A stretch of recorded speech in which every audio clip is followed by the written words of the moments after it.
Hello student, welcome to MD bio के sir. मैं आप लोगों को आज कुछ वर्गमूल में महत्वपूर्ण मैं प्रश्न पढ़ाने जा रहा हूँ। जैसे कि पहला यह होता है कि पढ़े होंगे कि लगातार प्राकृत संख्या के वर्गों का योग क्या होता है। जैसे 1 plus 2 plus 3 plus 4 plus 5 plus 6, ये क्या है? प्राकृत संख्या है। प्राकृत संख्या, तो इसको जोड़िएगा तो कितना आएगा देख लीजिए। तो 6 और 5 11, 11 4 15, 15 और 5 20 और 21 आपका आ गया। तो इस तरह से छोटा है तो जोड़ सकते हैं, लेकिन इससे बड़ा होगा या बहुत बड़ा हो जाएगा तो कैसे जोड़िएगा। तो इसका भी आपको एक तरीका है। यह तरीका यह होता है कि आप पहले यह देख लीजिए कि कितना है, इसका n कितना है, कुल संख्या कितना है। तो जो भी आपका जैसे कि प्राकृत संख्या है तो लगातार होगा, तो जितना होगा वह अंतिम होगा, यानी n बराबर अंतिम संख्या आपका 6 हो जाएगा। तो अंतिम संख्या क्या आपको लिखना है? अंतिम संख्या गुना कुल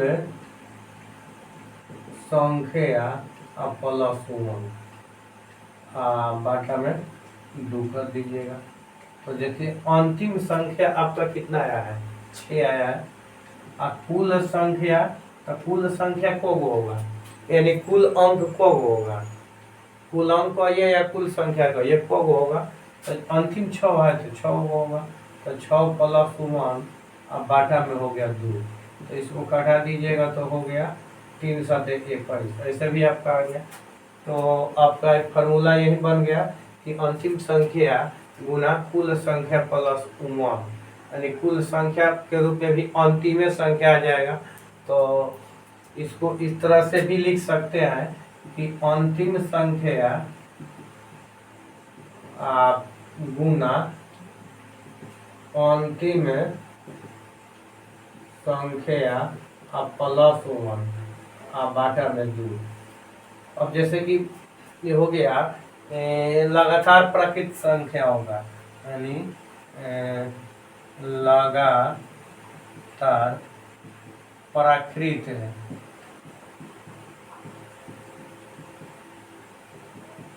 संख्याओं का योग, लगातार प्राकृत संख्याओं का योग का ये आपको फॉर्मूला हो गया। तो इसके बाद में आगे बता रहे हैं कि अब इसमें विषम और सम दो गो है। तो मान लीजिए कि केवल विषम लीजिएगा तो कितना होगा?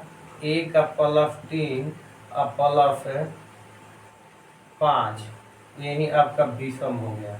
तो इसका योग कितना हो जाएगा? तो इसमें हो गया कै गो हुआ? 1 2 3, यानी 3 गो हुआ। तो 3 गो हुआ तो आपका अब विषम हो गया। तो 3 के स्क्वायर यानी 9। तो लगातार इसको इस तरह से लिख सकते हैं, लगातार n विषम संख्याओं का योग, लगातार n विषम संख्याओं का योग बराबर n के स्क्वायर। तो एक चीज यह है कि n आप निकालिएगा कैसे? तो n कैसे निकालिएगा? जैसे कि मान लीजिए तो है 5 तक हमने निकाल दिया, तो n आपको निकालने का तरीका क्या है? तो विषम संख्या में n निकालने का तरीका देखिए कि होगा आपका अंतिम संख्या या मान लीजिए अंक जो भी आपको हो अंतिम, बाटा में 2।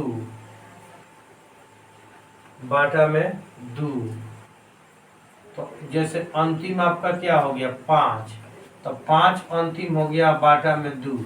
तो 2 के लिए आप भाग दीजिएगा तो कितना होगा? 2 दूनी का 4, प्लस 1 आपका जो है हासिल हो गया। हासिल। तो इसलिए एन माने हासिल नहीं बचेगा, शेष बचेगा ना, प्लस एक आपका शेष बच जाएगा। ऐसे भी लिख सकते हैं कि एक आपका शेष बचा। तो एन बराबर कितना हो गया, 2 प्लस 1 यानी 3 हो गया।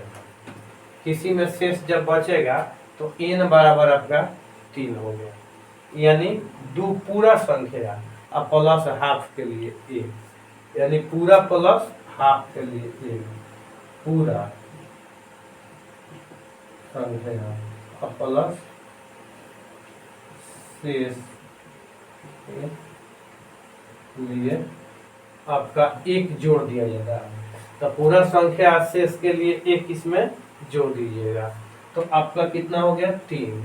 तो पूरा संख्या प्लस शेष यानी अब किसी में लगेगा आपका, यदि मान लीजिए कि आपको निकालना है, इसके बाद में लगातार संख्या दे दिए हैं, मान लीजिए 1 plus 3 plus 5 plus dash dash plus मान लीजिए 7 हो गया। तो अब इसमें कई गो विषम संख्या होगा साथ में। तो देखिए आपका n निकालना है ना, तो 7/2, तो 7/2 कितना हो गया, तो 7 3 दूनी 6 और प्लस 1, 3 दूनी 6 और प्लस 1, यानी n बराबर आपका हो गया कितना, n बराबर, तो 3 दूनी 6 और प्लस 1 यानी 4, n बराबर आपका 4 हो जाएगा, यहाँ n 4 हो जाएगा। तो n का जोगफल कितना हो गया, 4 के स्क्वायर यानी 16।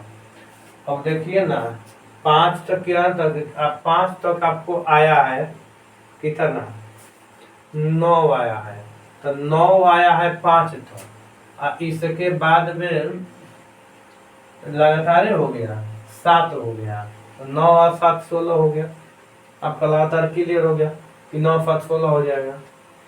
अभी तो छोटा हो गया, यदि मान लीजिए 12 भी बनाना होगा तो 12 भी ले सकते हैं इसमें, तो 12 भी आपका आ जाएगा।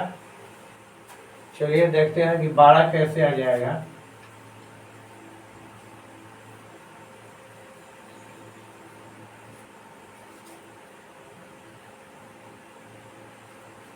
इसमें मान लीजिए कि 1 प्लस 2 प्लस, सॉरी आपको क्या लिखना है, विषम संख्या ना, तो 1 प्लस 3 और प्लस डैश डैश और प्लस, मान लीजिए विषम संख्या आपका हो गया 13।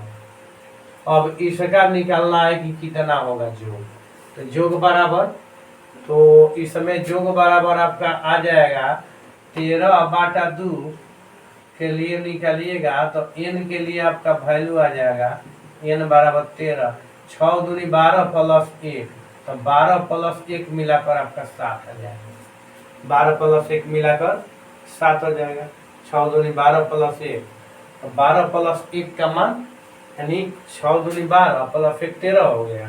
अब जो है 13 जब आपका हो गया 13/2, तो इसका भाग के बाद में आपका पूर्णांक जो होगा n बराबर 7 होगा। तो ये जो है आपका पूर्ण संख्या हो जाता है ना, तो ये 6 क्या हो गया 13/2, तो 6 आपका पूर्ण संख्या, पूर्ण संख्या प्लस शेष, तो शेष के लिए 1। तो इस तरह से आपका हो गया n बराबर आपका ये निकल जाता है, तो n बराबर आपका हो गया 7। तो n के लिए भी इतना नहीं तो इतना भी लिख सकते हैं, n बराबर आपका इतना आएगा, n बराबर 6 यानी पूर्ण संख्या प्लस शेष के लिए 1, यानी आपका हो गया 7। तो इस 7 के स्क्वायर कीजिएगा तो हो गया 49। तो इस तरह से आप निकाल सकते हैं विषम संख्या के लिए। देखिए जैसे कि आपका कह रहा है कि 1, इस तरह से क्वेश्चन आपसे पूछे जाता है एग्जाम में कि 1 plus 3 plus 5 plus dash dash plus 51 बराबर आपका कितना, यानी इतना से ले 1 से लेकर 51 तक का आपका योग पूछ रहा है। तो इसमें भी आपको n ज्ञात करना होगा। तो इसको भी बना सकते हैं, इसको भी बना सकते हैं, इसको बना सकते हैं। हम चलिए नीचे वाला को बता देते हैं, क्योंकि हमें बनाने में सुविधा रहेगी। ऊपर वाला आप लोग कर लीजिएगा। तो जैसे कि n आपको निकलना है ना, तो पहले इसको क्या कीजिएगा, जो आपको अंतिम है यानी 23 को 2 से भाग दीजिए, तो कितना आ जाएगा, तो 22, 11 दूनी 22 आप प्लस 1, यानी n बराबर कितना हो गया इसका, एगो 11 प्लस 1 कितना हो गया 12। तो इसका कितना हो जाएगा 12 के स्क्वायर, 12 के स्क्वायर 144, आपका आसानी से बन जाएगा। तो इस तरह से क्वेश्चन बनाए जाते हैं। चलिए अगला क्वेश्चन देखिए आपको किस तरह से बनाना पड़ता है। पाइथागोरस त्रिक में क्या होता है, आपको देखना है कि पाइथागोरस त्रिक क्या है। तो पाइथागोरस जो है उन्होंने संख्याओं के संबंध में एक नियम का प्रतिपादन किया था, जिस नियम को पाइथागोरस त्रिक के नाम से जाना जाता है। नियम को पाइथागोरस त्रिक के नाम से जाना जाता है। इसमें उन्होंने क्या किया था, इसको आपको बता दें कि पाइथागोरस ने 3 ऐसी संख्याओं के बारे में बताया कि 2 संख्याओं के वर्गों का जो तीसरी संख्या के वर्ग के बराबर होता है। तो वे तीनों संख्याएं पाइथागोरस त्रिक कहलाती है। पाइथागोरस ने बताया कि ऐसी भी कुछ संख्याएं संभव है जिनमें 2 संख्याओं के वर्गों का जो तीसरी संख्या के वर्ग के बराबर होती है, और इसी का नाम पाइथागोरस त्रिक रखा गया।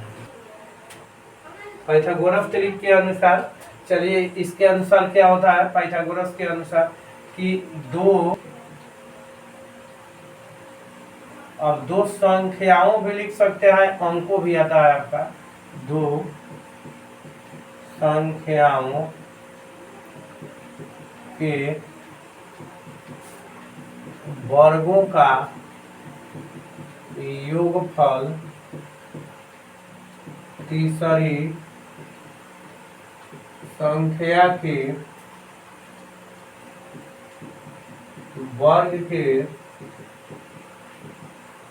बराबर हो तो तीनों संख्याओं को पाइथागोरस त्रिक कहा जाता है।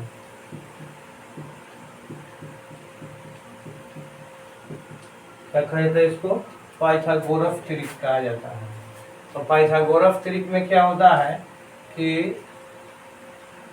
जैसे कि मान लीजिए 3, 4 और 5, ये देखना है कि पाइथागोरस त्रिक है कि नहीं। इसको बताना है कि पाइथागोरस त्रिक है या नहीं। पाइथागोरस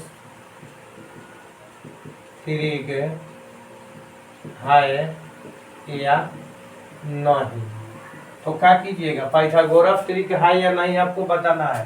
तो 3 का स्क्वायर कीजिएगा तो 9, और 4 का स्क्वायर कीजिएगा तो 16, फिर आपका हो गया 5 के स्क्वायर कीजिएगा तो कितना 25, तो 3 के स्क्वायर प्लस 4 के स्क्वायर बराबर 9 और प्लस 16 बराबर 25 बराबर 5 के स्क्वायर। तो 2 संख्याओं का वर्गों का जो तीसरी संख्या के वर्ग के बराबर, 2 के वर्ग के जो तीसरी संख्या के वर्ग के बराबर हो गया। तो एक क्या है, तीनों पाइथागोरस त्रिक है।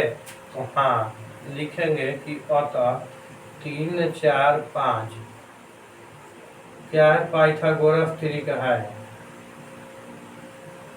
पाइथागोरस त्रिक है।